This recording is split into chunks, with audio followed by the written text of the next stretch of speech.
रामकिशन जी एक इज्जतदार और अमीर व्यक्ति हैं जिन्होंने अपनी जिंदगी भर की मेहनत से एक बढ़िया परिवार बसाया है। उनके घर का हर कोना प्यार, सम्मान और सुकून से भरा है।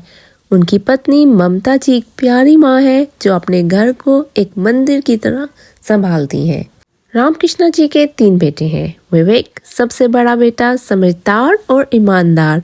एक हादसे ने उसके हाथ पर असर डाल दिया, लेकिन उसका जज्बा और सच्चाई कभी नहीं बदली।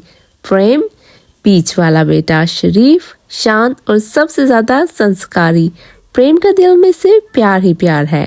विनोद छोटा बेटा, मस्ती भरा, मजाक करने वाला, जहाँ भी जाता है हंसने हंसाने वाला माहौल बना देता है। साधना विवेक की पत्नी, शरीफ और सुघड़। प्रीति प्रेम की महबूबा, एकदम शर्मीली और सुलझी हुई लड़की। सपना विनोद की पत्नी, सबसे ज्यादा चुलबुली और मस्तीखोर। ये परिवार एक मिसाल है, एक सच्चा प्यार और सम्मान किसी भी तकदीर से बड़ा हो। घर में हमेशा खुशी का माहौल होता है। सब एक दूसरे के हाथ थाम कर आगे बढ़ते हैं। रामकृष्ण जी कहते हैं, एक संस्कार परिवार वही होता है जो हमेशा साथ साथ रहता है, लेकिन तकदीर हमेशा एक जैसा साथ नहीं देती और एक पल आने वाला था जो सब कुछ बदल देगा। घर में धूम धड़ाका है। प्रेम और प्रीति की शादी होने वाली है। जहाँ देखो वहाँ मिठाइयाँ बांटी जा रही हैं और सब एक दूसरे की शादियों की मस्ती में डूबे हैं। शादी की रस्में शुरू हो चुकी हैं। संगीत की रात एकदम रंगीन हुई। सपना विनोद को छेड़ती है, शादी के बाद भी ऐसे ही मस्ती करोगी या सीरियस हो जाओगी? विनोद हंस के कहता है, मैं तो तब भी बस तेरे साथ ही नाचूंगा। प्रीति प्रेम से शर्मा कर पूछती है, शादी के बाद भी मुझे उतना ही प्यार करोगे? प्रेम अपनी शराफत भरी मुस्कुराहट के साथ बोलता है, शादी के बाद भी तुम्हें सबसे ज्यादा ही प्यार करूंगा। मैं तो तुमसे हर दिन और ज्यादा प्यार करूंगा। शादी के तुरंत बाद घर में एक बैठक बुलाई जाती है। सौतेली माँ रीमा एक फैसला लेती है।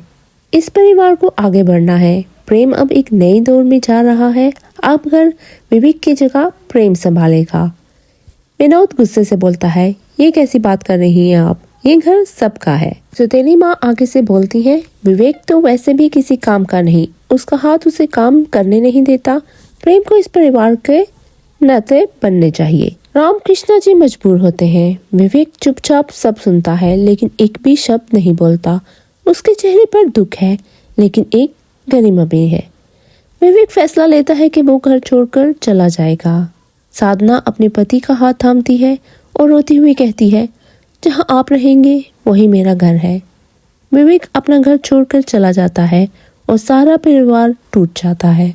प्रेम अपने बड़े भाई को जाने नहीं दे सकता। उसने एक बहुत बड़ा फैसला किया। प्रेम घर वापस आता है और सौतेली माँ के सामने कह देता है, अगर ये घर सिर्फ एक बेटे के लिए है तो मैं भी नहीं रहूंगा। विनोद भी प्रेम के साथ देने के लिए तैयार हो जाता है। जहाँ प्रेम भैया जाएंगे मैं भी वहीं जाऊंगा। विवेक एक बार अपने छोटे भाइयों का प्यार देखकर रो पड़ता है। प्रेम और विनोद ने विवेक को बता दिया कि रिश्तों की ताकत किसी भी धन दौलत से ज्यादा होती है। परिवार फिर एक हो जाता है। साधना, प्रीति और सपना एक दूसरे को गले लगा लेती हैं। एक परीक्षा थी, लेकिन प्रेम और विनोद ने दिखा दिया कि परिवार हमेशा साथ साथ रहता है। घर वापस प्यार और सुकून से भर जाता है। सभी शादी के बाद खुश रहते हैं। एक परिवार जो अलग होने वाला था, प्रेम और विनोद की वफादारी से फिर एक हो गया। तो ये थी कहानी प्यार, त्याग और परिवार के बंधन की। अगर आपको भी कोई ड्रामेटिक इमोशनल लव स्टोरी पता है तो कमेंट्स में ज़रूर बताइए और बताएं आपको हमारी आज की स्टोरी कैसी लगी। हम साथ साथ हैं। सी यू नेक्स्ट टाइम। बाय।